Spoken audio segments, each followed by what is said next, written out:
Shalom. All praises to Yahweh, Ba'ashem, Yahushua, Ba'ashem, Harakakadash. The one to the elder apostles, great most on the rule well. And Shalom to the brothers doing the work, sincerity and truth, pushing his word to the four corners.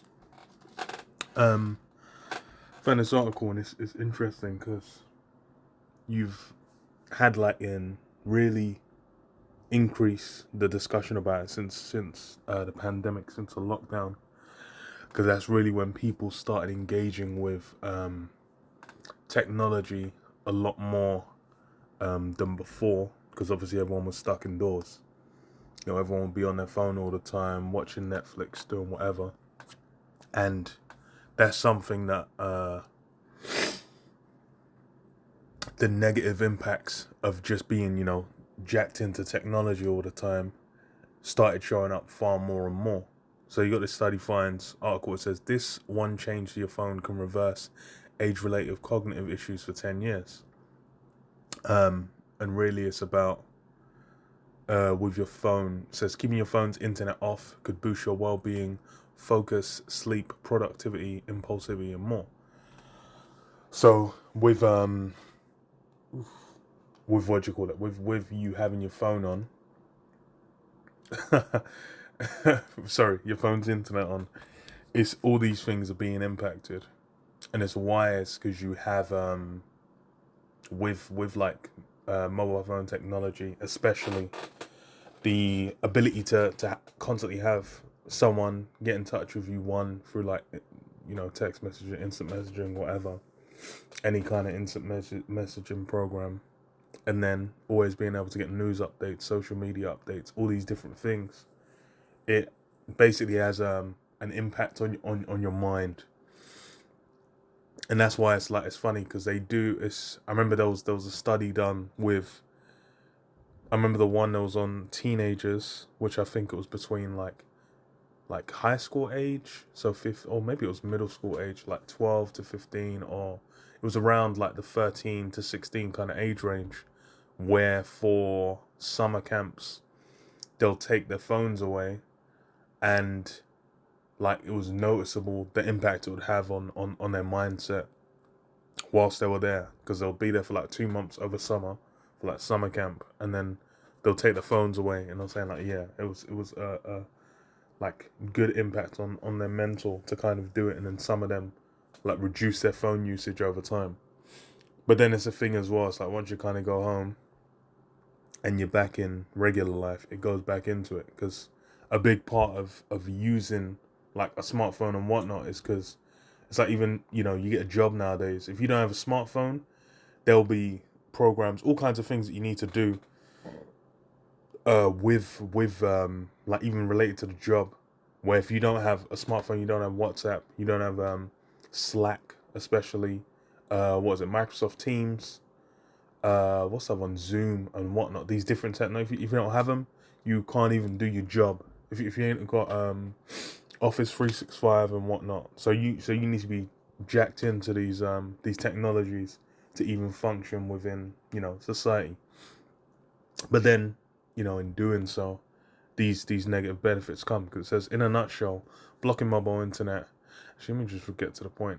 It says new research reveals a surprisingly simple way to improve mental health and focus. Turn off your phone's internet.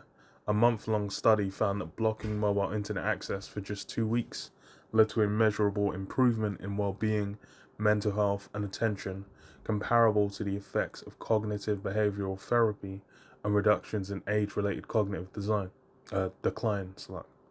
So the take just taking a break. Fucking hell, that's funny as hell. So just taking a break alone is enough for you to get legendary amounts of relief from these what do you call it, from these psychological effects that you wouldn't even think about in the midst of like whilst you're using the phone or whatnot. There's stresses and all kinds of things impacting you that you're just not even aware of the fullness of it.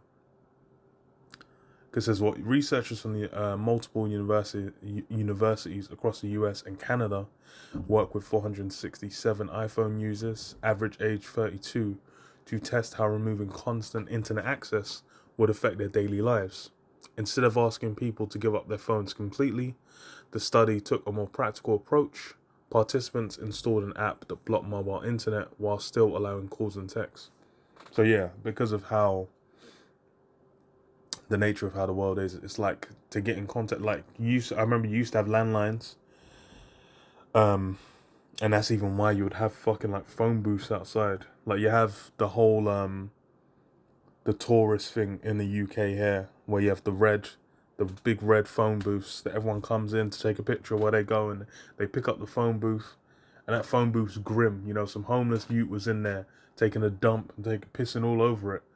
But then, you know, you got tourists coming and picking it up and taking a picture with it, like with it next to their head, like, oh, I'm in a phone booth. You know, those things used to exist, but you don't even have them. All of the ones that were phone booths that were actually still usable have been turned into like little internet connectivity things. Like BT switched them up completely. Cause why? Who the fuck is bro? A homeless motherfucker's got an iPhone. You know, I don't know anyone on the planet. Like fucking 7-year-olds are walking around with their own iPhones. Everyone's got a smartphone. Everyone's connected in, and it's like even for calls and texts. The thing is because of emergencies as well. It used to be like you call a landline or whatever. You call the landline at work or some shit, for a particular person. But now, it's all mobile. If you ain't got a mobile phone, you can't access for shit. And this really shows as well how everything's been pushing towards the full-on beast system. And that's really why you have these technologies propagating and increasing and becoming universal. The smartphone essentially has become the standard, like, baseline of living. That's why, you know, homeless motherfuckers still got that shit. You know, a guy would be like, oh, I'm broke. You mean motherfuckers in the third world walking 15 kilometers to get water, but he's still got an iPhone 7, you know. He's still FaceTiming and doing whatever the fuck. Which is it's just fucking hilarious. But then, is it really, you know, at this point, is it really a surprise? Like, when it first came out, it wasn't even then. It's like, as soon as the iPhone came out, the smartphone came out, that became a standard within like a matter of like less than 5 years. To where it's like, if you didn't have a smartphone, then you know, it's like, what? It's like, what? You got a dumb phone still? Ew. Yeah. So what did it say? This way, phones remain useful for basic communication, but lost their ability to provide endless scrolling, social media, and constant online access. And those are really the things that are frying the brain. Because they say it's like even just people being able to get access to you at all times is like a psychological burden, which is true. There's like, you go back to the ancient world, you could just be out, like you go for a walk, then you're out on the walk. It's like whatever happens is what happens, man. You kind of, you know, you go into nature, you do something, or you might be doing a task, you might be tilling the ground, then you just tilling the ground, unless someone comes and says like, oh, XYZ happened, or messenger comes and says, oh, the king's coming to visit, or what, you know, unless some shit of a certain caliber is happening, like you ain't really gonna hear about it until later. Now it's like, you know, a fucking I don't know, someone's dog goes missing, and then you can get internet notification for that, where it goes boom, and then your brain has to think like, oh, there's a notification. It could be important or not. Do I take my phone out to check? Okay, you take your phone out, you check. You might get distracted, but oh, I didn't realize this happened. Oh, and then, you know, this is the nature of engaging with it. It says what the average smartphone user now spends nearly 5 hours each day on their device. More than half of Americans with smartphones worry they use them too much, and this jumps to 80% for people under 30. Despite these concerns, few studies have actually tested what happens when people cut back. The results were significant. After 2 weeks without mobile internet, participants showed clear improvements in multiple areas. They reported feeling happier and more satisfied with their lives. I think that's a big part of that is social media. Because a big aspect of social media is kind of showcasing, displaying a certain lifestyle. And in reality, that lifestyle's not real. It's not real to the people doing it. It doesn't even matter. You can be looking at like Jay-Z and Beyonce, and whatever's being displayed on there is not reality. That's not how they're living. That's not what goes on in their day to day. People use social media to kind of present and display a certain kind of allure to their lifestyle, but then the reality of it is it's all it's all fabricated. It's made the fuck up. And then when people engage with it, they think, oh, wow, these people are they're going from a cruise, and now they're having legendary steak, and then they're going on they're jet setting over to there, and then they're giving a speech. You think, like, what am I doing? I'm just working, and most people are just fucking nobodies, and they're gonna be nobodies for the rest of their fucking life, and then they're gonna drop dead. That's been known. Like, the vast majority of people are not doing anything thrilling, exciting, or interesting with their lives. Nothing's going on.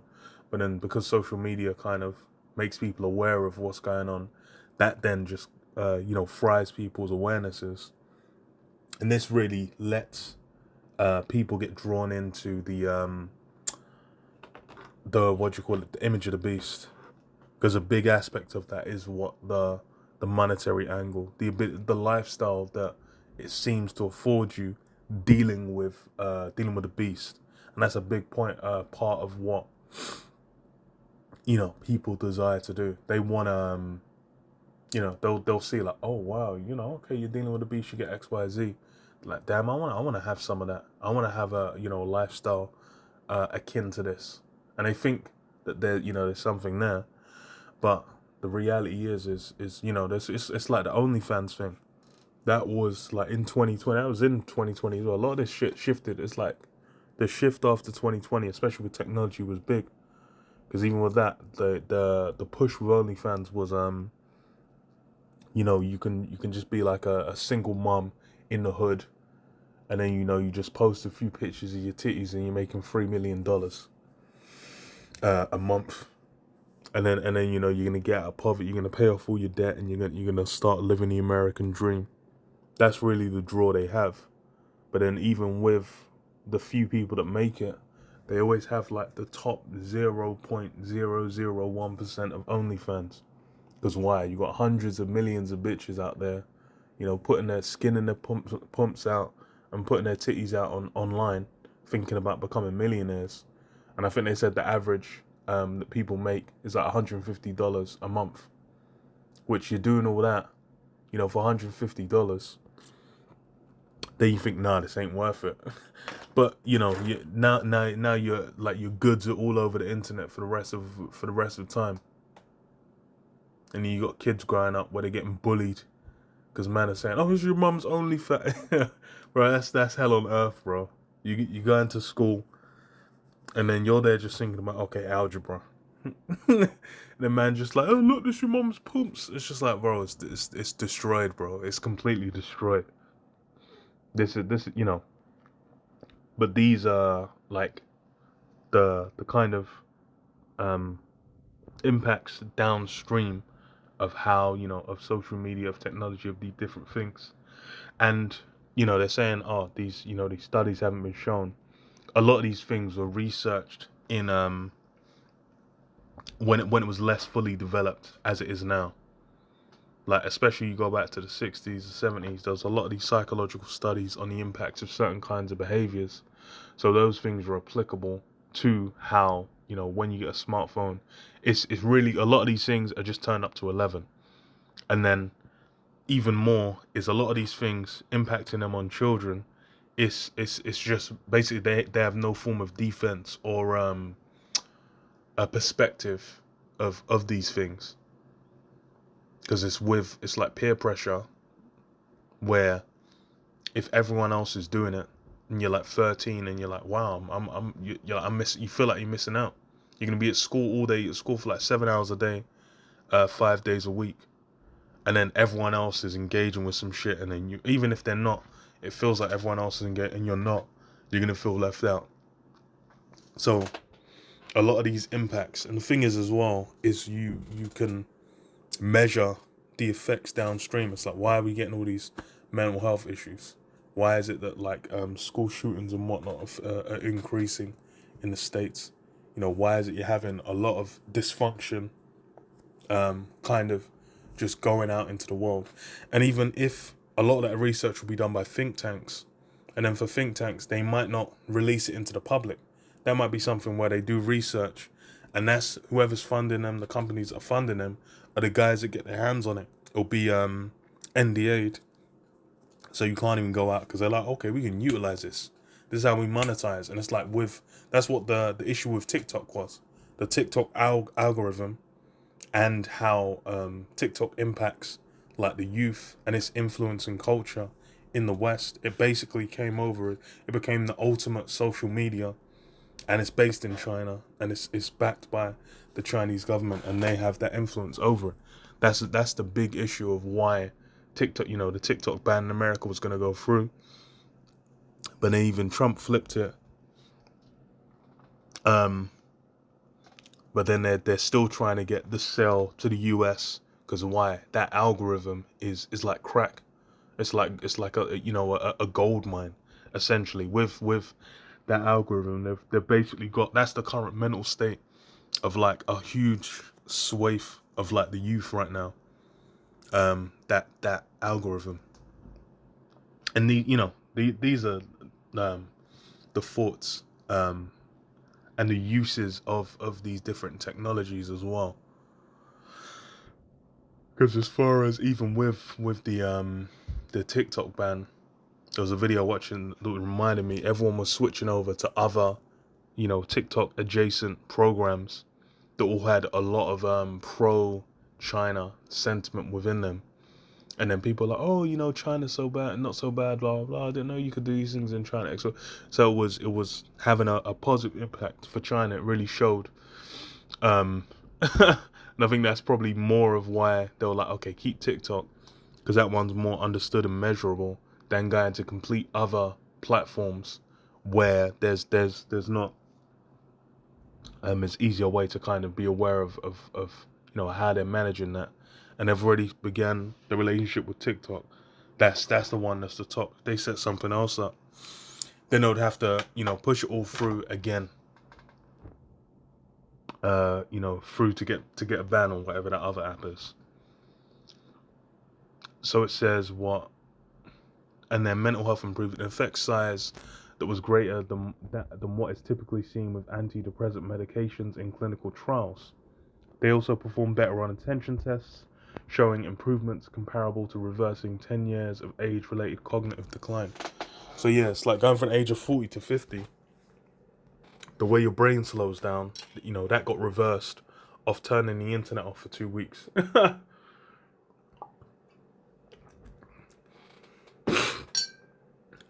Which really shows like these things are having a brutal impact. And it's really on the younger generations where it's going to be compounded. Because this one, they said the average age was 32. So you would have had older people and younger people as well. But then with the younger people, that's things like older generations before this technology came. You're used to where the biggest amount of stimulation you might have got was like watching TV.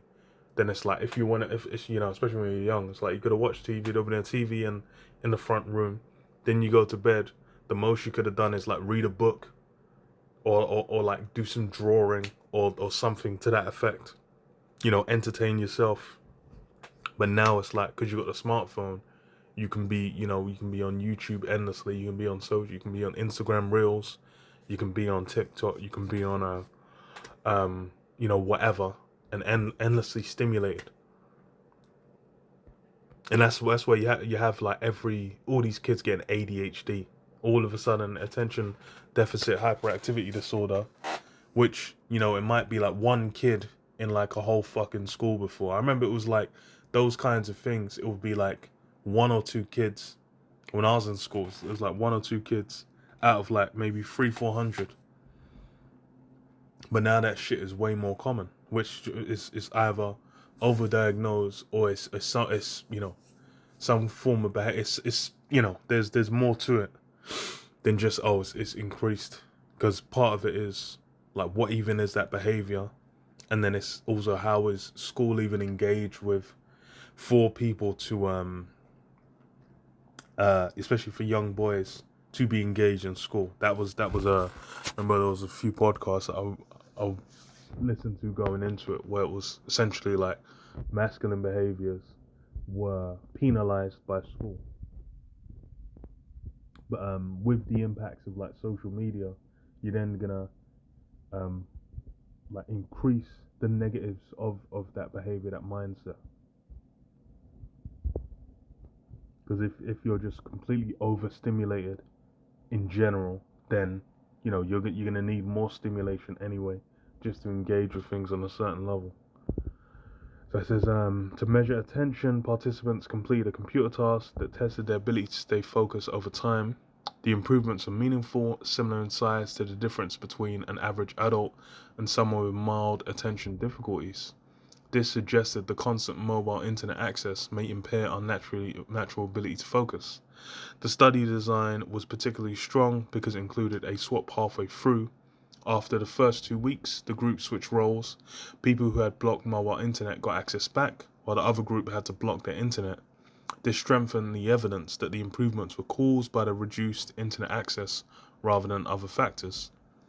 Smartphones have drastically changed our lives and behaviors over the past 15 years, but our basic human psychology remains the same, says the lead author Adrian Ward. Yeah. And that's what I was saying, like that baseline of human psychology, that's been something Esau's been into. He's been researching it. I always kind of bring up the point in in Mad Men, where the first episode, well, really like the first few, the first little, actually I think it's the first episode, is with what do you call it, in an ad agency. Like Don basically has to come up with new advertising for cigarettes for smoking. Was it Lucky Strike? Because they the government made it illegal for them to talk about any health benefits related to smoking, and they're not allowed to like go to a doctor and say, hey, the doctor smokes, blah blah blah. They have to come up with something new. And then there's a woman that gets called in where she does like psychological research on the impacts of like, why do people smoke. So even from back in the 60s, like it's these forms of research, psychology, why people think and make the decisions they do, that's not something new. That's something that they've been into for a hot minute. Because why? They want to keep what do you call it? They've been into it for a hot minute. Because why? That's something that especially for the elites, they want to be aware of. That's why you have things like in the jump shot being pushed out, and then the impacts of who takes it, who doesn't. What like kind of mindset do the people that didn't take it have? And it's okay, how can we concentrate and chop up these people, these groups of people, and break them down? Because why? That's what's desired by Esau. This is what Isaiah 60:1, it says, arise, shine, for thy light is come, and the glory of the Lord Yahweh is risen upon thee. For behold, the darkness shall cover the earth, and gross darkness the people. Yeah, gross darkness will cover the people. This is why it's like all these impacts. Now it's funny because things that you go back 10, 15 years, you'd have been like, oh, it's a conspiracy theory. Now they're being confirmed. Oh yeah, the government's been aware of those things. Oh, there was people were aware. There was whole different forms of understanding of these different things that people had for a long while. But then now you talk about anything else. Now this is it's a conspiracy theory. I'm like, bro, it's like you should have been aware. What do you call it? You should have been aware. What was it? Yeah. Different thing, conspiracy theories. You should now think. So all these things that they were saying for like decades were lies, and now being admitted to be the truth. Man said, oh, UFOs. drones, orbs, the New Jersey drones. You know, with these things, people are like, oh, what's going on? Blah, blah, blah. Then, 2019, the government comes out and said it from there. We don't know what these things are. That it's not Russian, it's not Chinese, blah blah. Then it's like, oh, there's something more to this. With these pedophile rings, a lot of them were spoken about. I remember Pizzagate. People were like, oh, Pizzagate, oh, it's crazy, blah blah blah. And then lo and behold, you have huge pedophile rings, and these things come out. But until like mainstream media or the government comes out and says it, people are like, no, this is no way. You don't have to think, okay, what more is there? What more is there that could be now classified as, oh, it's a conspiracy theory that then becomes truth. It gets found to be like, oh wait, that was actually going down, which is fucking crazy. But people are covered in that gross darkness. It says, but the Lord Yahweh shall rise upon thee, and his glory shall be seen upon thee. Yeah, you basically got the elect, really, that have that light shine on them, to where they're not going to be caught in that darkness, and we're going to have access to the truth. We're going to be able to discern, and break down what that truth is. There's this as well, Ezekiel 28:3. It says, behold, thou art wiser than Daniel. There is no secret that they can hide from thee. With thy wisdom and with thine understanding, thou hast gotten thee riches, and hast gotten gold and silver into thy treasures. And by thy great wisdom and by thy traffic hast thou increased thy riches, and thine heart is lifted up because of thy riches. So yeah, thou art wiser than Daniel. There's a lot of wisdom Esau's got, especially as he's been in a rule. These kinds of different forms of like understanding of the minds of the people, that's a big aspect of it. That's something that Esau's labored in, and he's done research in. Because why? He's someone who desires to be, as it says in the verse above, like the Most High. He's essentially trying to have that ultimate scope and understanding over the minds and behaviors of the people, so he can fulfill his desires.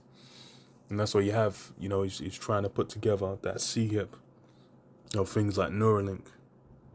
Well, it would jack into the brain, and then it's sold as you'll get some form of superhuman level of superhuman level of understanding or wisdom or something. But then, what's the reality? It's a form of control, it's a form of power. Just like now, these different technologies and capabilities. It seems, like a smartphone, it seems like, wow, you got power of, like a supercomputer. What would have been a supercomputer going back just a few decades? It's now in your pocket. You have access to any kind of answer, any kind of information. And then people have less desire to seek those things out than ever. I remember when it used to be you had to go to a fucking to a library. Fucking, I forgot the word. That's crazy. Go to a library and get out these big fuck off reference volumes. And I remember you used to have these huge stacks of like reference volumes, and they'll just be like rows and rows of them. They'll have one generation, then they'll print out the next generation. Now all that stuff, a lot of those things you don't like. Who the fuck is going to a library to research anything in book form? Really, most people read books, are reading it either for entertainment or some kind of school textbook, which is basically a racket. a lot of those school textbooks are just a racket where, because you created a particular curriculum, then you can just be like, well, you have to go and buy this to kind of support it. But then how books were used for research and information before the internet's completely supplanted it. Most people are just going to go Wikipedia, they're going to go to Google. There's different forms of AI. With ChatGPT, a lot of people would just go explain, like they might say, oh, okay, explain the political situation and blah blah blah to me, or explain the history of this country to me, or explain, like, they've gone beyond even the Google search level of research to now just, okay, go to an AI and AI will explain it to me. And it's funny because with those things, with like the AI, there's flaws in how they present and deal with information and things. But then, people don't give a fuck.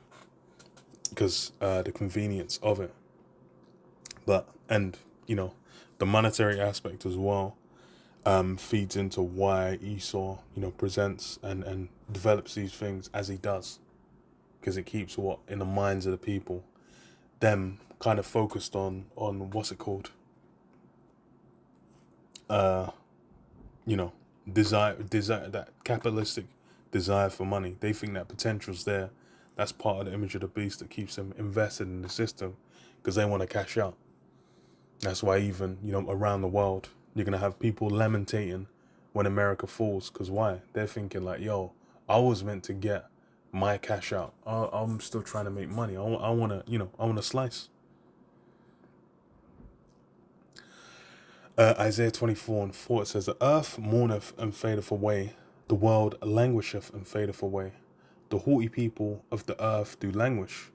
The earth also is defiled under the inhabitants thereof, because they've transgressed the laws, changed the ordinance, broken the everlasting covenant. And yeah, this is another impact of why people's minds are being degraded, because the system they're engaging with, the beast system, the image of the beast, is essentially something that's turned against every form of orders. It's gone completely against the law. It's gone against righteousness, and completely immersed itself in all forms of wickedness. And then these technologies that have supreme power are then built off the framework of that wickedness, which is why it's like with technology in and of itself is well, aside of certain ones, let's say there's an application that could be done in righteousness for a lot of things, but then the way Esau engages with it is an unrighteousness, is wickedness. Because why? He's basically desirous of in unrighteousness and wicked, because that's what he's desirous of. He wants to maximize his capability to make merchandise, to make money off it, and to have control over it. Whatever's best overall, let's just say, there might be a more righteous and just way to engage with things, but then he's not going to engage with it in that way, because he wants it to feed into his God complex, essentially, to have it as something he can control, to exercise power over people, power over their lives, understanding over people and whatnot, and force them into engaging in certain ways.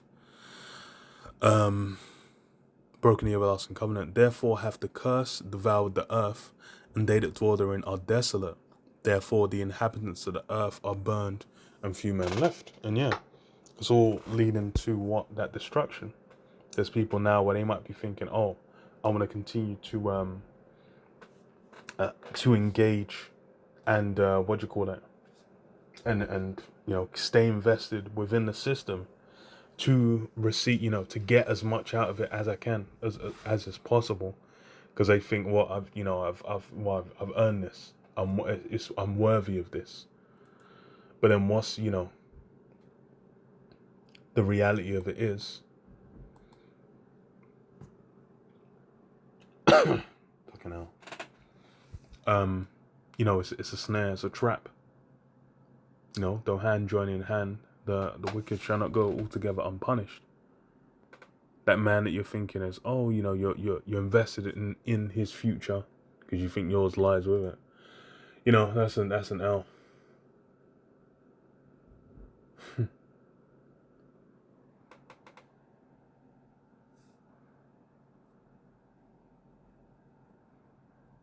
But yeah, I'll leave it there. Shalom. Shalom.